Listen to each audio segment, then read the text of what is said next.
podcast where we talk to smart people, but not necessarily done by smart people? That is an awesome question. This one goes down probably on one of my top 5. Hey, I like nutrition. I like to eat food. This is the coolest thing ever. We're going to do this forever.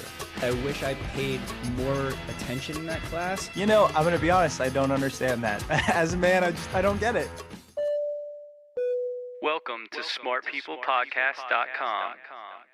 Hello and welcome to Smart People Podcast, conversations that satisfy your curious mind. Chris Stemp here with a cold. So if the bass in my voice sounds deeper, it's because I got a head cold. Anyways, welcome to the show. Excited to have you.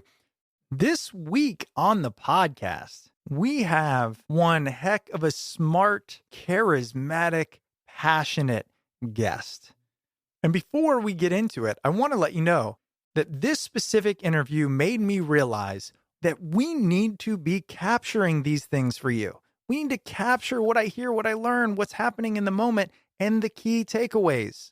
So go to smartpeoplepodcast.com. Scroll down to the bottom of the page. You'll see a little sign up form. Sign up for the newsletter. We are going to be sending out short, simple, and no more than once a week newsletters. And primarily, all they're going to cover is the key takeaways from each episode.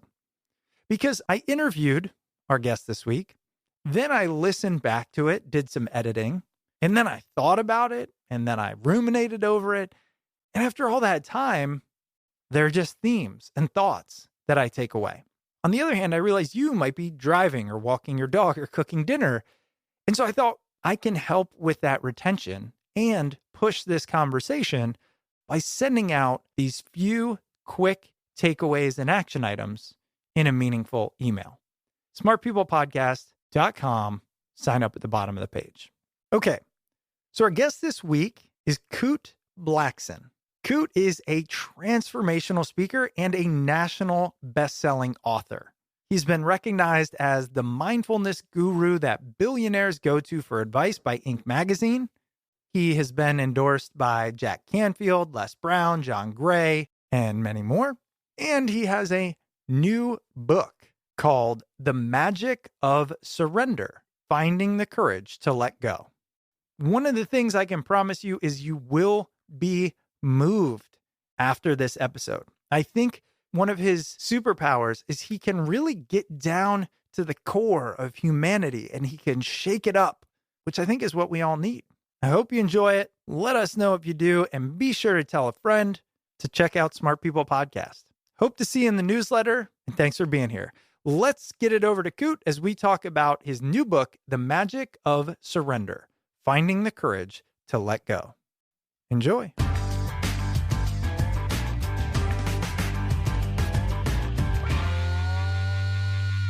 I got to tell you, I was looking forward to this one. I've been watching videos of you, reading books of you, and you're like this anomaly of a person who I feel like everywhere you go, you've got this like golden touch where people just feel comfortable in your presence. They feel comfortable opening up.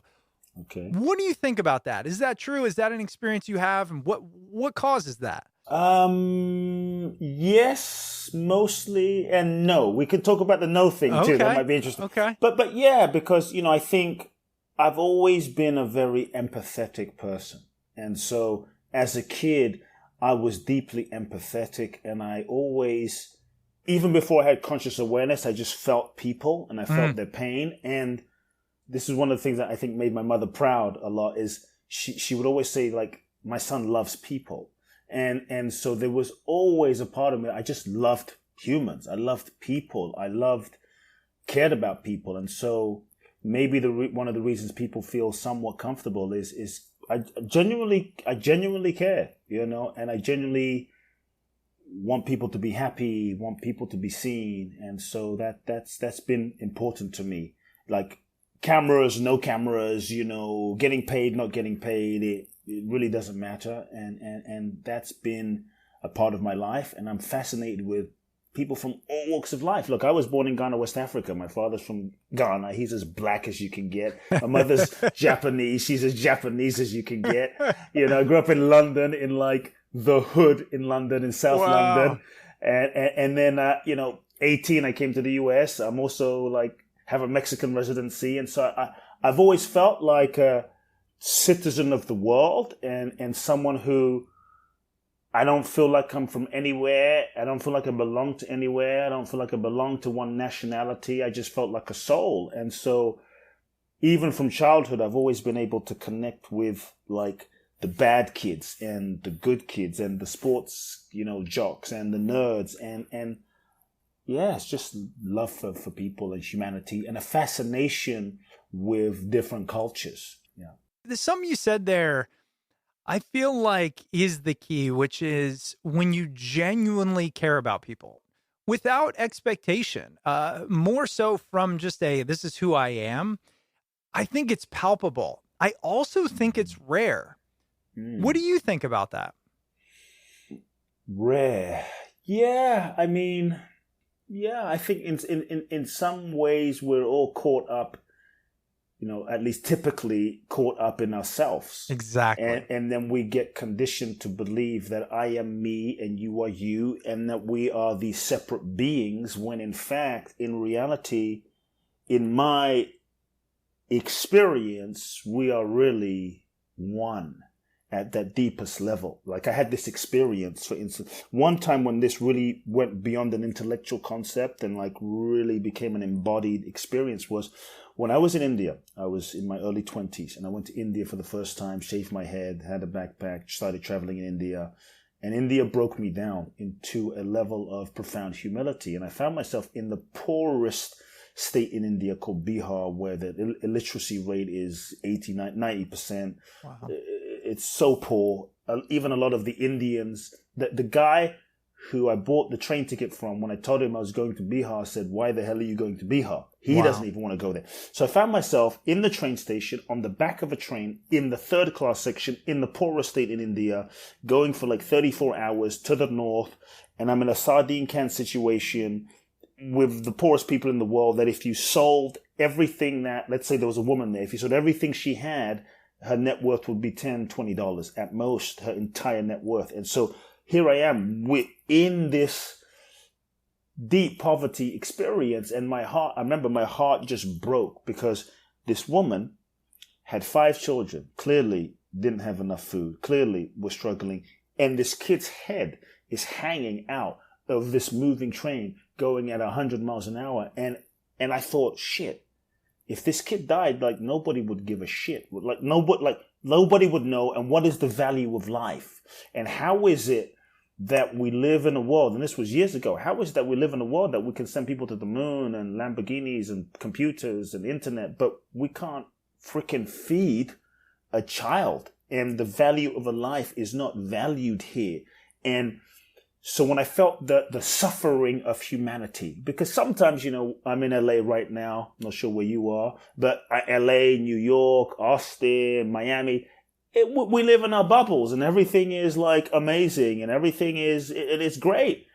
But there is another reality that another group of humanity right now, as we're sitting here, are living, like the suffering, the extreme end. And here was this woman, like the kid is dying. The kid is literally about to die, head hanging out of the train.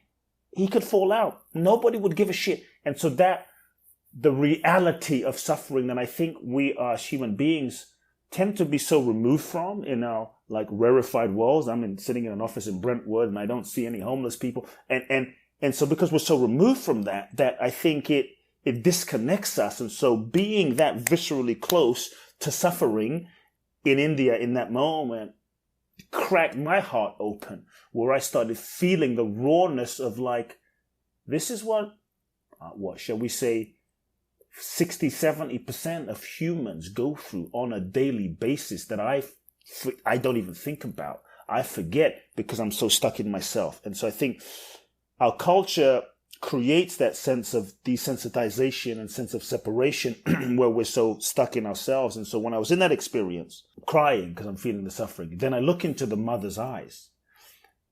And now I start crying because as I'm looking into her eyes and she's just looking into my eyes, no words because I can't speak to her, and she knows and I know, and she knows that I'm feeling this, and what can she do and what can I do? and yet we're different color, different background, different everything. Yet when I looked into her eyes, there was this unspoken sense of connection, that what was looking at me was looking at her. And there was this real feeling of oneness, beyond differences. And I'll never forget that for me in that moment, my heart just cracked open, feeling the sense of oneness. And I think that one, like love and that compassion for another emerges in that recognition of that shared being that we all have with each other, but we have kind of, shall I say, forgotten about. This idea of creating our own reality and turning it into, honestly, a little bit of its own, bubble gets overused, but its own set. I remember thinking when I moved to the house I'm in now, which is out in the woods, within a couple of days, we have chickens. They got attacked by foxes. So there was stuff all over the place. My son almost got bitten by a black widow. And I remember calling my parents and being like, nature is just trying to kill us. Like, we've created this very sterile environment that allows us to remove ourselves from so much real emotion that I think it has limited our ability and perhaps even want, like our antenna, to see what else is going on or to care about what else is going on. Yeah, exactly. And I think it's funny because that's this is kind of a side note, but I live in LA. I just moved back to LA after being here for a while. I was in Miami for a year, and I realize now it just felt a little too sterile. And moving back to LA, I live in downtown, and my friends are like, "Why the hell do you live in downtown? It's crazy down there." I'm like, "Yeah, it's kind of crazy, but something about it is raw. It's a little real. It's like it keeps you in touch a little bit with like real life, with the whole spectrum of humanity, and there's homeless, and there's crazy, and there's dirt, and there's beauty, and there's everything in between. It's not a sterile environment, I think. So for me, I think that's why I live there. Well, and so tell me about this. You had this experience in India, and that might not have been the first one, but why do you do it? And what do you view as the purpose? I think I would have to share a bit about a few things from childhood for it to make sense. Sure. If that's cool. Yeah. Because, I was this empathetic kid, and I always knew I wanted to help people. There was always this calling, even from a young age, like a deep desire to help people. I just didn't know what it would look like. And then, my first memories as a young boy was seeing a crippled woman crawling on the floor, and she picks up the sand that this man walks on, wipes it on her face, and stands up. And so week after week, literally, I grew up seeing blind people see and deaf people hear, and people stand up out of wheelchairs, and the same man whose sand she picked up will look at a woman in a wheelchair and say, "Why are you in this wheelchair? Stand up. You're not sick." Boom. And they would stand up. And so this is stuff I grew up with. So I grew up in this. Wait a sec. Yeah. Why? How does that happen? Some miracles. You could say miracles. This man, the guy was my father. And so week after week, I grew up seeing miracles. The type of stuff you see on TV and you wonder, is that shit real? Yeah. And this is pre-internet, pre-cameras, pre-social media. And so honestly, I didn't think anything unusual about it. This was my life. And so my father was, just to sort of, then some backstory, my father was considered the miracle man of Africa. He built 300 churches in Africa, hundreds of thousands of followers. He was very spiritual, very metaphysical, very mystical, less orthodox kind of Christian. And he had a huge church in London. And so I grew up in this environment. And at age 8, I was supposed to take over my father's churches. Age 8, I started speaking my father's churches, but 14, it was announced that I was supposed to take over. So my speaking career began when I was age 8. That kind of connects to today. That's when I started speaking. 14, I'm supposed to take over. My father announces to his whole congregation, my son is taking over. I'm wondering, well, no one discussed it with me. And so as much as I wanted to help people, I knew that that wasn't my path. My entire life was set out for me, to take over, to take it to the next level. But I knew that wasn't my path. That wasn't my destiny. And my heart sank, and I was too afraid to speak my truth to my father, because my fear was, if I dared to be myself, if I dared to speak my truth, if I dared to tell him how I really felt, I would lose his love. I would be outcast. I'd be alone. And so it took me 4 years to muster up the courage to tell him I'm not taking over. Basically, what happened was I was 18 and I looked into my future. What also happened that sort of projected me to today was my father would have probably 1,000 self-help books on his bookshelf. And this is where the obsession started as an 8-year-old kid, where I'd sneak into his bookshelf and I would start reading books. Like my first self-help book was by a woman called Shakti Gawain, and it was on creative visualization. And for an 8-year-old kid with an imagination, learning about visualization, like thoughts become things, think positive thoughts, and they become your reality. Like Before the Secret, this was like, I was in heaven, I was literally in heaven. And so I devoured that, and I just started reading everything. I'd come home from school, do my homework. I'd go to my little tiny room and I'd read and I'd meditate. And that began my sort of evolution, where I started to understand, like, shit, you mean I don't have to help people through the church? Maybe there's a different way? Wow. I'm reading about Tony Robbins as a 12-year-old kid doing seminars in hotel rooms in San Diego. And so my vision opened. Jack Canfield doing seminars, my vision opened up, and I thought, that's what I want to do. I hadn't told my father yet, but it was this feeling of that's what I want to do. So there was a lot of internal turmoil that started happening inside of me, a deep conflict of knowing what my soul was calling me to do. And I think sometimes what your soul calls you to do doesn't always make sense to your logical conscious mind and isn't always convenient, but what your soul will call you to do will force you to stretch outside of your identity and your comfort zone and take you on a journey that I had no idea. All I knew was I wanted to come to Los Angeles and go into the field of self-help. And I had vision writing books and speaking and doing seminars and being in the field, doing what I'm doing now, essentially. And at 18, things really began because I had a choice to make. I looked into my future. And so in that moment, I knew what I had to do, which was have the conversation with my father. And I did. And when I did have that conversation, to own my life and look him in the eyes, this iconic man, look him in the eyes and basically feel like I'm killing my father, right, and tell him I'm not taking over. It was heartbreaking, terrifying, scary. But when I did, we didn't speak for 2 years, which was also challenging. And then, long story short, I ended up winning a green card in the green card lottery. And that's what brought me to the US with 2 suitcases, $800, knew no one in the country, following my soul and not having a clue how the hell it was going to happen. I just knew that I was being guided and I had to follow that. And that's what kind of began my journey. So that's a little context. And so then I went and found, the authors and Jack Canfield, Mark Victor Hansen, all these guys, and found some of these people, learned from some of these people. Then that took me on a quest years later to walk the Camino in northern Spain.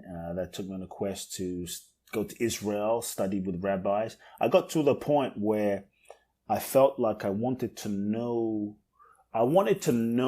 certain answers for myself. I got to the point where I was tired of just reading about it in a book. And so shaved my head, broke up with my girlfriend, put everything in storage. It was a little radical path, and started traveling.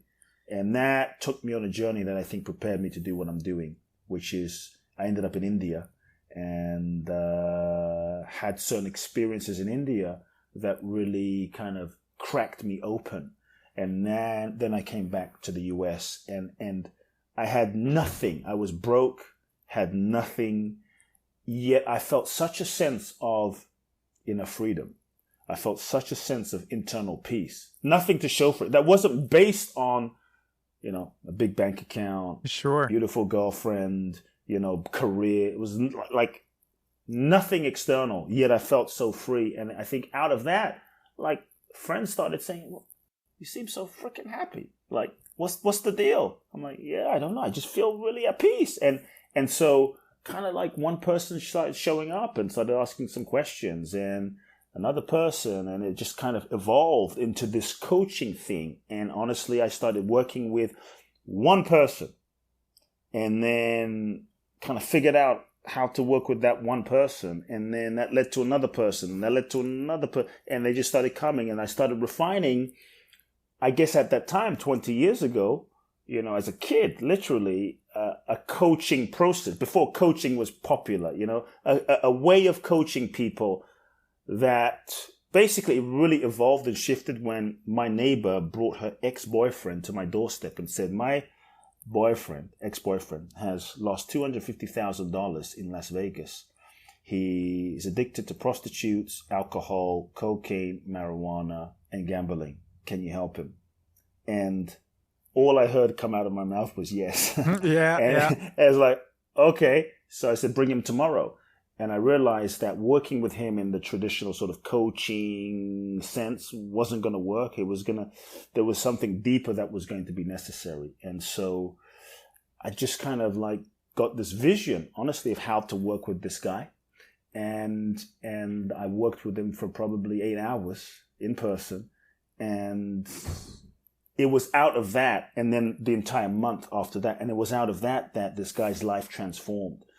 That really evolved and exploded my coaching business, because when his life transformed, he brought everybody, and one person started coming, another person started coming, and people started hearing about, hey, did you hear this guy? He was literally about to die and commit suicide, and went to see this Kute guy in the middle of Sherman Oaks, and his life has turned around. And so that took things to the next level. So what I realized was, from that moment, what I do, I don't really coach people. I don't really teach people. Essentially, I uncoach people. I uncondition people. I create experiences and processes that helps to unravel the layers of conditioning that we develop over time from childhood, to function and survive. And so what I do is more of an unconditioning process that helps people peel those layers away to connect with their essence and their truth. And now a break for one of this week's sponsors. This week's episode is brought to you by Sandland Sleep. Trying to get good sleep shouldn't feel like training for the Olympics. Whether you're a busy parent or you're just trying to stick to your workout routine, good sleep is essential to help you get there. Enter Sandland. That's the problem that they're out to solve. Unlike other sleep aids, Sandland doesn't just knock you out. Instead, it actually works to improve your natural circadian rhythm. They have plant-powered ingredients that work with the body's natural functions to induce a state of relaxation for grogginess-free sleep. Other sleep aids can be too strong. They can knock you out. But most people don't know that doesn't train your body to sleep better the following night. It leaves it drowsy and dependent instead. That's why Sandland aims to train your body to relax and drift off to bed softly with its formula. They have 2 products that target the 2 areas people struggle with most. First, the Fall Asleep, which aims to get you to drift off to bed within 20 minutes. And then there's Stay Asleep, which is a time-release formulation. It helps you sleep so you don't need to worry about waking up in the middle of the night. Sandland has given our show a special discount for 15% off by using code SMARTPeople15. Sandland doesn't do sales, but if you subscribe, you'll automatically get a 20% discount. The best part is the good sleep guarantee. If your first purchase doesn't work out, they'll refund your money. Simple as that. So head over to sandlandsleep.com and use our special discount code for 15% off, SmartPeople15. One last time, that's SmartPeople15 at sandlandsleep.com. And now back to the episode. Through all of your work, all the people you've worked with, the experiences you've had, which have allowed you to see things differently, what do you think are the top things that are holding people back from living at a minimum the life they want, and at a max their best life? What are the things holding people back the most that they often don't realize? Okay, first I just want to say that in so many ways, I think that we are conditioned and we don't know that we're conditioned, and that conditioning essentially keeps us stuck and holds us back. So the way I see it is, as children, we're born free. You know, we're born in touch. We're in touch with the divine. We're in touch with our true nature. We're in touch with you look into you have a kid, you look into your child's eyes, and they're just like, they're not conditioned. They're not in fear. They're not they'll jump on the table naked and run and dance, and they're not wondering, what do you think? And I can't sing like Bruno Mars. They'll run naked. They're not like, do I look good? They're just being, pure beingness, fearless, free beingness. And I think we were all in touch with that at some point. And so what the hell happened? We were born into a certain framework of conditioning. And so we meet our parents.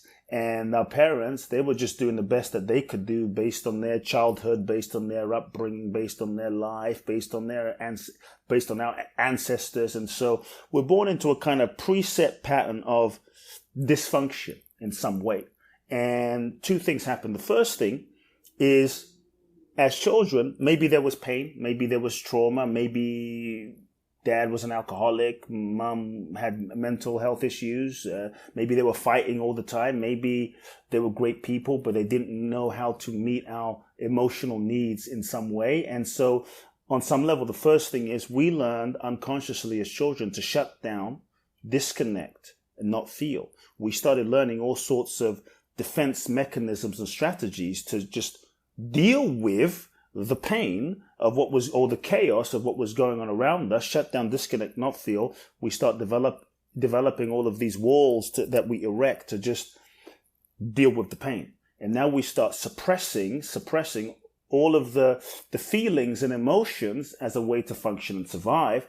And layers and layers and layers and layers start building up that begin to block and, shall we say, hide our light from shining, our true essence from shining. And so we shut down. Then we start learning a way of being we go into the world. Who do I need to be in order to get love, validation? Who do I need to be in order to get love, validation, fit in, be loved by mom, be loved by dad?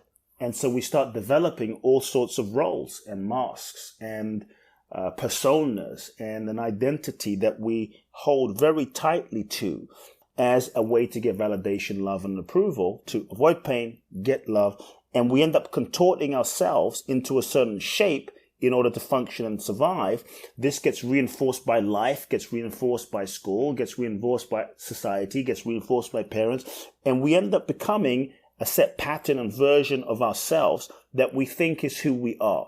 And we hold tightly to this version of ourselves that we think, no. This is just who Chris is. This is just me. I'm just me. And so in so many ways, we've become a limited pattern version of ourselves that we think is who we are, but is not.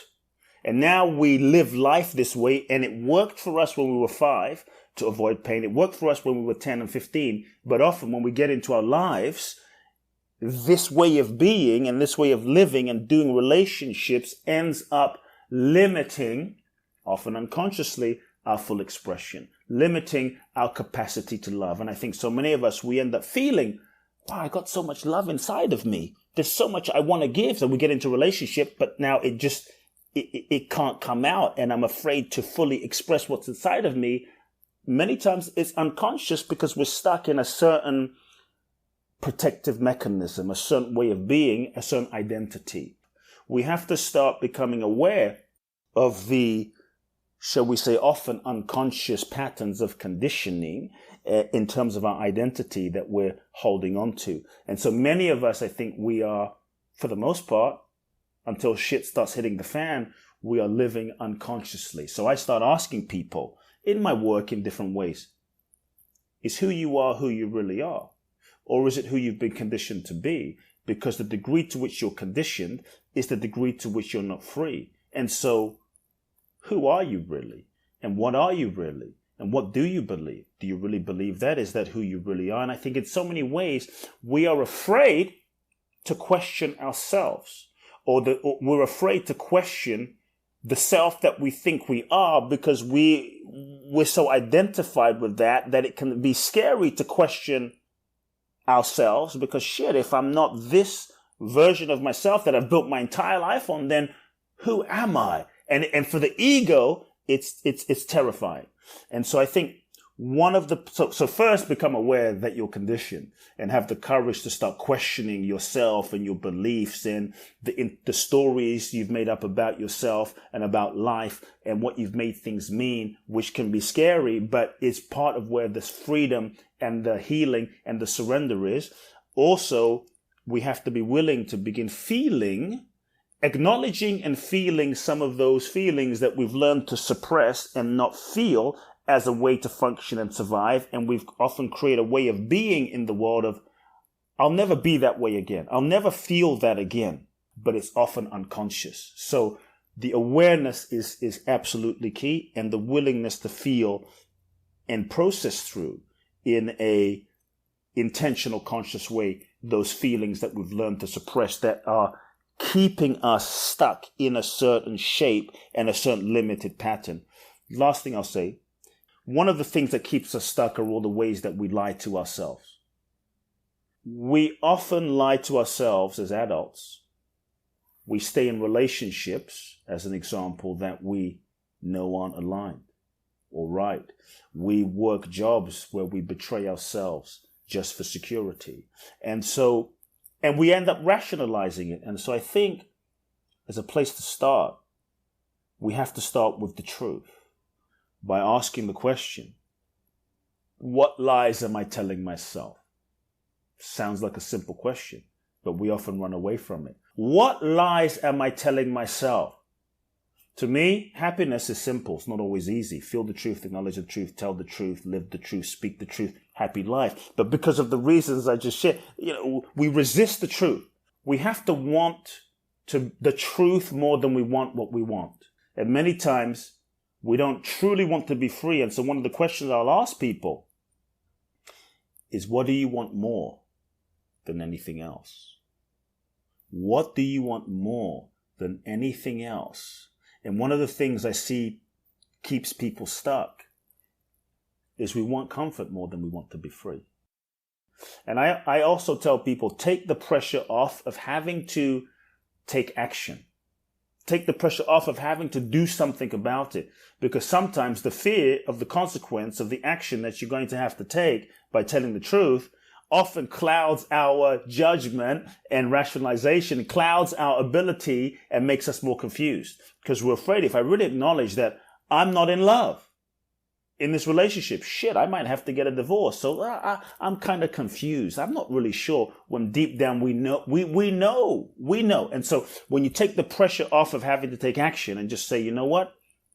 I'm not in love with my wife anymore. And just feel that pain. Just kind of let yourself burn in that. You don't have to do anything. You don't have to take action. There's no rush, but just acknowledge the truth and see how that feels and let that marinate. I hate my job. You don't have to even pretend that you like it. Sometimes we use gratitude as a bypass, that just keeps us stuck. Like, I'm really grateful, when the truth is I freaking hate my job. Feel that. I'm bought in, right? I'm bought in. I love the questions. Here's where I get stuck in this. Let's say I've made it somewhat through the journey. Okay. Yes, here's what I mean. I've asked the questions. How am I lying to myself? I've changed the lifestyle to be more aligned. I've built it to a close enough point. But, and here's what I think you said that is one of the hardest things. Are you willing to sacrifice comfort for freedom? And as I ask myself that question, I'm not willing to sacrifice what's on the other end of this spectrum, let's call it, for what I have now. And what I mean is like the surroundings, the family, the safety, the responsibility, all these things are here because I'm able to tolerate a discomfort in another area. But I do know, and a lot of people listening, because this podcast was founded very much on what you're talking about, I do know so many people listening are doing something that's okay to live the life that they want, but there is a gnawing at them that they know it's not exactly what they want to do. I don't know if that makes perfect sense, but Yeah, I just feel like the preservation of safety, security can outweigh the I'll take the risk and take the freedom. It does. Yeah. It does for the most part. And I just want to say, it's okay. It doesn't all have to happen in one instant. We're not machines. We're not robots. And that's why I say, start with the truth. If you can say, you know what? I really hate what I do. If I'm honest, I really this is not what I was born to do. Quit negotiating, quit, couching it. It's like, I hate it. I really, it gnaws me. Feel that gnawing. And I hope, Chris, that gnawing, just you feel it and it starts growing as an energetic thing in your being. And I hope it gets louder. I'm not saying leave right now because you have responsibility, you have a kid, all these things. That would not be responsible because you still have to pay your bills and you have to feed your kid and your family. But don't numb that gnawing. Don't pretend that gnawing. Don't negotiate that gnawing. Don't smoke it. Don't drink it. Don't weed it. Don't plant medicine in it. Don't freaking MDMA it. Don't Instagram it. Burn in it. Burn in it. That burn might take 5 years. That burn might take 20 years, but burn in it. What most people do is they end up negotiating it away and then they die because they do that their entire life and they die in the cemetery with all of those gifts ungiven. And that is the saddest thing. So all I'm saying is feel that gnawing. Acknowledge that gnawing, say yes to that gnawing, because that gnawing is the gift and the portal to eventually, if you feel it, to move you through your resistance. Now, resistance is okay, and fear and resistance is natural. If you're not a little terrified, if you're not a little scared, likely what you're wanting to do is probably too small for you. So if you're really moving in a direction of your edge, you're going to feel some trepidation. You're going to feel some terror. You're going to feel some fear. It's like, fuck, this is scary. Yes, good. That means you're at least going in a direction that's the right direction. If you're sitting there going, this is so easy. Your goal's too small. So the fact that you're a little scared by it, to me, is good. The next level should be scary. The next level should be something maybe you haven't done before, because then it stretches you to access parts of yourself and dimensions of yourself that you haven't had to access before. So feel that gnawing. Let that gnawing burn inside of you and feel it every day when you drive to work that you hate and you drive home and you feel it. Let it burn. Now, and also simultaneously, while you feel the burn. See, here's the thing. Most people, because they numb it, they don't do anything towards the direction. They just feel the burn. They get depressed. They go home, watch Netflix. 20, 30 years go by. Feel the burn. Work the job, be grateful for that paycheck, but now have an intention saying, because I feel the burn, let that burn be a motivation to move you into action, to creating the structure, the framework, the system, the learning, the new business, so that you can have a plan to say, okay, it's going to take me 2 years to be responsible for my family, to move in a different direction, to rebuild. I'm not going to distract myself with drugs. I'm not going to distract myself with meaningless entertainment. I'm going to use this gnawing to motivate me into radical action. And that might mean no entertainment for 2 years. How much is life worth? That might mean I'm not just going to distract myself on the weekend. That might mean I'm going to spend 6 hours every Saturday in a tent in my backyard, figuring out the next business, that might mean I'm going to have to write that business plan and have those difficult conversations to raise the money and capital for my new business. And before I was afraid, but this gnawing is so big that I can no longer stay doing what I'm doing. I'm going to have to ask people and reach outside of my comfort zone. Use the gnawing. Does that make sense? Use the gnawing to make the plan to drive you. Then in a year from now, you won't just be stuck in the gnawing. You'll be like, I have a plan, and now it looks pretty good. And now a break for one of this week's sponsors. This week's episode is brought to you by Fast Company Press. Fast Company Press is a book publishing company looking for authors who think differently. As the publishing imprint of Fast Company magazine, they bring the stories of thought leaders and innovators to life. Fast Company Press publishes business books with the same commitment to quality and design that you've come to know and love in their magazine.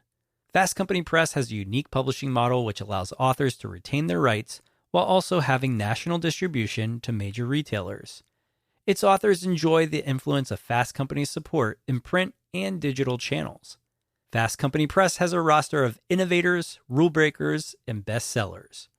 Do you have a book idea ready for consideration?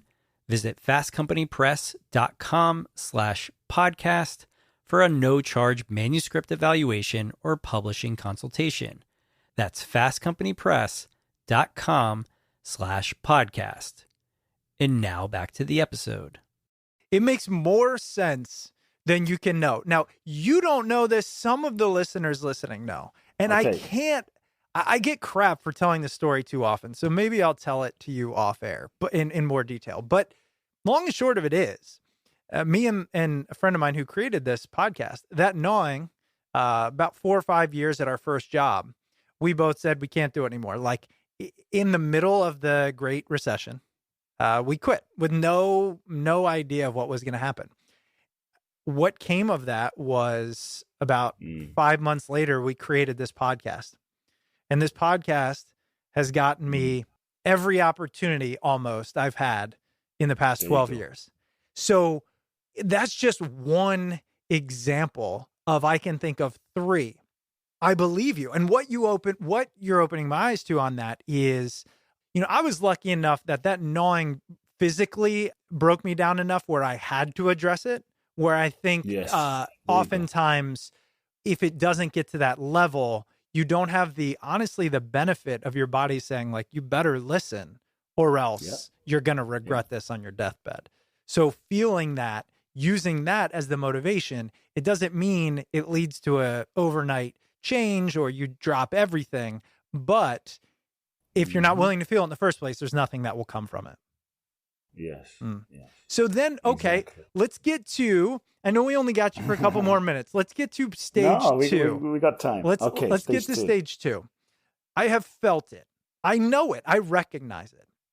Okay. I'm using the metaphorical I here. We can be a listener too. I know that what I'm meant for and what I'm doing do not align. I start to come up with my plan, my vision for the future. And at every turn, because it's new, scary, and large, at every turn, there's self-doubt. There's self-doubt on, can I do it? Who am I to do it? Why would anybody care? This is probably going to fail. All those things come, in my opinion, after you open yourself up to the truth, right? You open yourself up to dream, but now you actually have to do something about it. And in my experience, that is just as difficult, if not more, than recognizing it's there in the first place. Yes, correct. So then what? How do we get past the, you refer to it often as the ego, but the doubts, given that there are no guarantees? There's no guarantees either way. You do it, there's no guarantee. But you don't do it, you could get hit by a truck the next second. There's no guarantee. The only guarantee is right now. And so there's a couple of things I would say. Number one, we just make it a bit practical. Just take a small step. Sometimes we get so focused on the huge steps that it freaks us out, and we start focusing on everything that the dream entails and everything that we have to do and all the 61 steps and the bigness of the vision that we end up freaking ourselves out and not doing anything. But if you chunk it down and focus on the small step, like, what is the next step? A phone call. Okay, I can make a phone call. What is the next step? An email. Okay, and if you can break it down on a practical level, all the different chunks and steps, and you focus on the next action step, the next action step, the next action step, that's one thing that can help you. That's number one. Number two, you don't have to get rid of fear. You don't have to get rid of the doubt. As I said, it should make you scared. It should make you doubt. It should make you doubt because you've never done it before. So if you have completely full confidence, zero doubt, I'm telling you, Your goal is too small. You're secretly, sneakily playing it safe. You should be like, holy shit, how am I going to fulfill this? I have no idea. That goal is a worthy goal, a goal that causes you to doubt yourself, the self that you think you are. Because a goal that is bigger than your current capacity will cause you to doubt yourself. And as a result, it will force you beyond your current identification of who you think you are. It will force you beyond that. So it should cause you to doubt yourself. I don't know if I can do it. The current version of you cannot do it. But that goal is every goal is evolutionary in nature, and a real goal, a worthy goal, a goal you should choose, will cause you to doubt yourself, and it will cause you to expand beyond yourself and tap into a dimension of yourself that you have previously not accessed. That's the growth. So take a step, move in that direction. Even if you don't know, you don't have to know where you're going to get to exactly where you need to be. But what I have found is when you take the step in faith and not knowing, life meets you at the next step. And then you take another step, life then meets you again. And life then meets you again. Most of the things I have done in my life, I've had no idea how to do. And there were probably people way more talented than me, way more intelligent than me, way smarter than me. Look, you're the one that said, I want to do what you, I forget how you said it in the beginning. I want to do what you do when you're probably way more talented than me. I just had honestly, more intelligent. You went to school, went to educate, had more education. I just was ignorant enough, innocent enough to just take the step and keep doing it and not give up. And so your goal should scare you, and your goal should cause you to doubt your current identity. Wait, that should cause you to doubt your current identity. I wrote this down. It's scary for your current self. But if you, it should be. Right. But if you say, but it won't be scary for the person I become, then what does your current self matter? That's the whole point. Your current self, we just get so attached to the current version of ourselves that we think the current self is who we are. And the current self is not who we are, because the current self is not who we were 10 years ago. So the current self is not this static thing. Ego, or what we think ourselves to be, is not a static thing. It's a process. You and I are a process evolving. And the only way we evolve into our ultimate selves is that we keep stretching outside of our comfort zone. I look at someone like Jesus, Buddha, look, Jesus, okay, not to have a religious conversation, because I'm not even that religious, I'm more spiritual. But Jesus said, the things I do, you can do these things and more. It's in the Bible. The things I do, you can do these things and more. He didn't say, I'm the only one that can do this. So to me, Jesus, for example, was someone who tapped into his highest possibility. Michael Jordan was someone who tapped into his highest possibility. Mother Teresa was someone that tapped into her highest possibility when it came to loving and service. Mandela was someone who tapped into the highest possibility when it came to forgiveness and visioning. All of these people are showing us what's possible, that we all have the capacity for when we choose to stretch. But everyone wants to be like Jesus. Everyone wants to be like Buddha. Everyone wants to be like Bruce Lee. Everyone wants to be like Gandhi. But nobody wants to do what Gandhi did. Mm-hmm. Nobody wants to do what Mandela did. But the only way you stretch into that is you stretch into that. And that means going where it's a little scary. So we have to be willing to say, yeah, I'm going to go where it's a little scary. And if we're a little scared, we're a little freaked out, on a human level, we can love ourselves through that. We can be gentle with ourselves through that. Like you have a child. When your kid is a little scared to go there, you don't throw him over the cliff. You say, hey, son, it's okay. It's cool. You got this. I believe in you. And so on the human identity, individual level, we can learn to be loving with ourselves. And those parts of ourselves that are afraid, those parts of ourselves that react, those parts of ourselves that are a little scared, and some of that may be triggering other stuff from childhood as well. Certain situations might be triggering stuff that has nothing to do with the current moment. It just triggers stuff we felt. and triggers the voices and triggers the stories that we've heard about ourselves. You can't do that. So, number one, we should also learn to question those voices in our minds. You can't do that. Who do you think you are? You can't do that. You're not sure. You're not good enough. You're not pretty enough. You're not this enough. You're not intelligent enough. We have to learn. Well, whose voice is that? Just because a thought is in your mind doesn't mean it's real. And so what often ends up limiting us from taking that action is we end up believing the thoughts in our mind as though they're real, the fiction as though it's fact. And so if we can then observe the mind, observe the doubt, observe those thoughts and begin to question, is that true? Is it fact? Is it real? To me, thoughts by themselves aren't even important. So we have to start cultivating a whole different relationship with your thoughts, because your thoughts will get activated as you're expanding outside of your current identity. What's important is not just the thoughts. Thoughts are thoughts. They're happening. They're happening. 65,000 thoughts a day, some of which you can't control. And so what we have to start doing is observing those thoughts, realizing those thoughts aren't real. Those thoughts aren't fact. Those thoughts aren't you. Just because you have a thought doesn't mean it's fact. What's important is the importance that you give those thoughts. It doesn't matter if you doubt yourself. What matters is if you believe the doubt.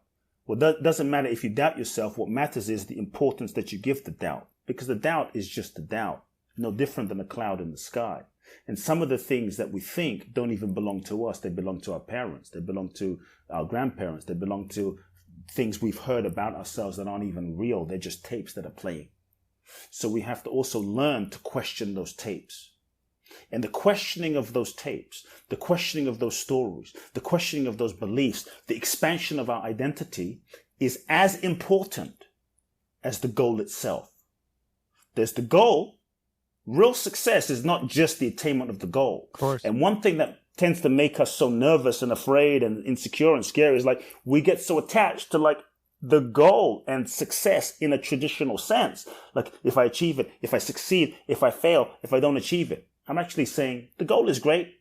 Go for it. Give 100%, but the goal doesn't even matter as much. What matters more is the evolutionary journey that the goal takes you on and the lessons that you learn along the way. Because no matter if the goal happens or doesn't happen, if you learn the lessons along the way and become more and evolve more and grow more, that's something that nobody can take away from you, whether you achieved it or whether you didn't achieve it. Because if you can grow and evolve, you have succeeded no matter what. We get so attached to the goal line that we forget the soul line.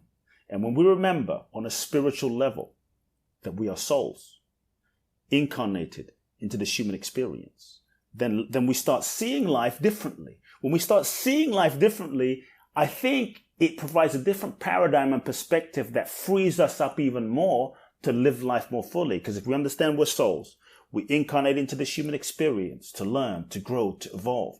That means life is soul school. Life is every experience and every relationship and every situation is really the curriculum for your soul's evolution.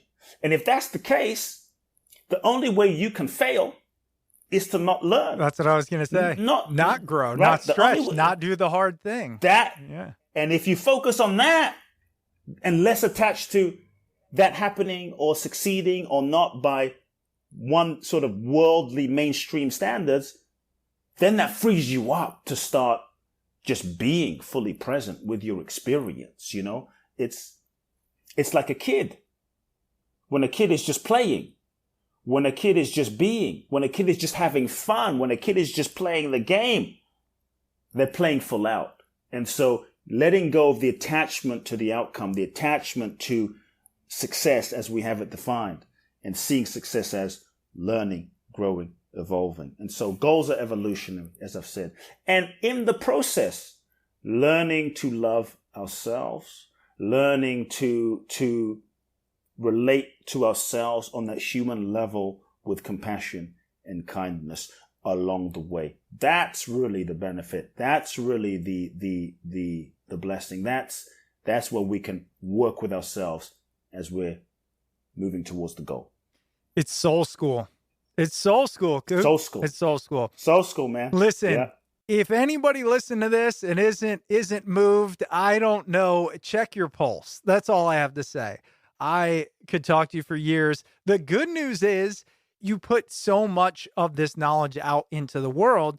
And in one instance, you're doing it in your brand new book, which we've touched on in many different ways here. The book is The Magic of Surrender, Finding the Courage to Let Go. So we're going to link to that.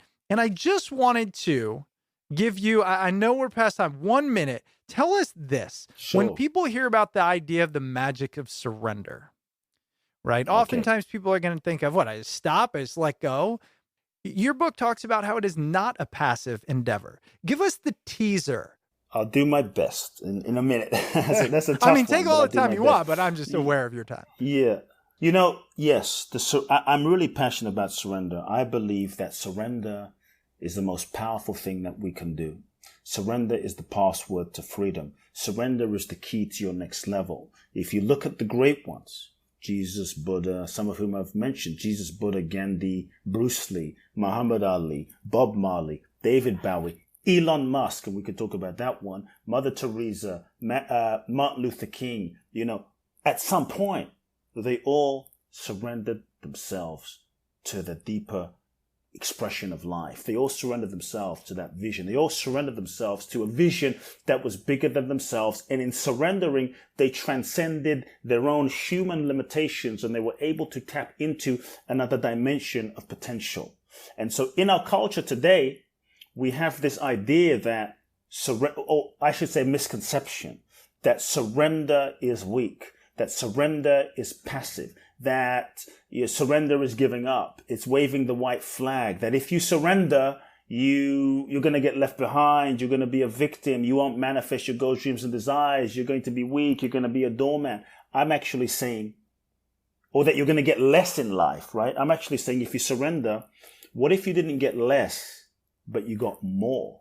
What if more than you could even consciously project and imagine with your own ego's mental capacity? Just to be clear, surrender is to let go of controlling everything. This illusion of control, I think if the last 2 years showed us anything, it showed us that maybe we weren't as in control as we thought we were. And so it's to let go of control. It's to let go of trying to force life to fit into our limited idea of how we think it should be. Surrender is to let go of the idea of who we think we should be and the life we think we should have, so that we can truly open to the life that is seeking, the authentic life. Not what we think or what our parents think, but the authentic life that is seeking to express to us. And so the book is called The Magic of Surrender, because when I say magic, I'm not talking about like a hocus pocus, David Copperfield magic. Magic being that which is beyond, like epic, beyond what you could even think, beyond that sort of monotone job that you're working in, that situation, like magic, abundance, like beyond, like beyond limits. Surrender is to take the limitations off of life. And then I have found what life can manifest through you and what life can create through you and what life can unfold through you will often be beyond what you could have imagined. I look at Mandela, 26 years in prison. I don't think he could have imagined that for himself. I just invite everyone to take a step. To me, it's a new paradigm. The old paradigm asks, what do I want? Yes, and you can create that way. The I that is creating from that old paradigm is conditioned in the way that I've taught. You can create that way, you can manifest that way, but it will often be limited. You might get everything you thought you wanted, only to realize that what you thought you wanted was just what you thought you wanted. It wasn't what you really wanted. It was just what you thought you wanted based on who you thought you were. Yeah. The new paradigm question of surrender that I'll leave you with, here's the question. What is it that life wants to express through me? What is it that the universe wants to express through me? Sit and meditate in your backyard. Sit and meditate for 5-10 minutes a day and just feel beyond what you think, beyond what you expect. What is the deepest impulse of what life wants to express through me? And just feel that. I love it. Again, the magic of surrender, finding the courage to let go. Kute, I loved every second of it. Thank you so much for being on the show. Thanks for having me. A big thank you to our guest this week, Kute Blackson. The episode was hosted by Chris Stemp and edited by yours truly, John Rojas. Kute's book, The Magic of Surrender, Finding the Courage to Let Go, can be found wherever books are sold. As always, you can reach out to Smart People Podcast at smartpeoplepodcast@gmail.com or message us on Twitter @smartpeoplepod. You can stay up to date with all things Smart People Podcast by heading over to the website smartpeoplepodcast.com and signing up for the newsletter. And if you'd like to support us monetarily, head over to Patreon, patreon.com/smartpeoplepodcast. That's it for us this week. Make sure you stay tuned because we've got a lot of great interviews coming up, and we'll see you all next episode.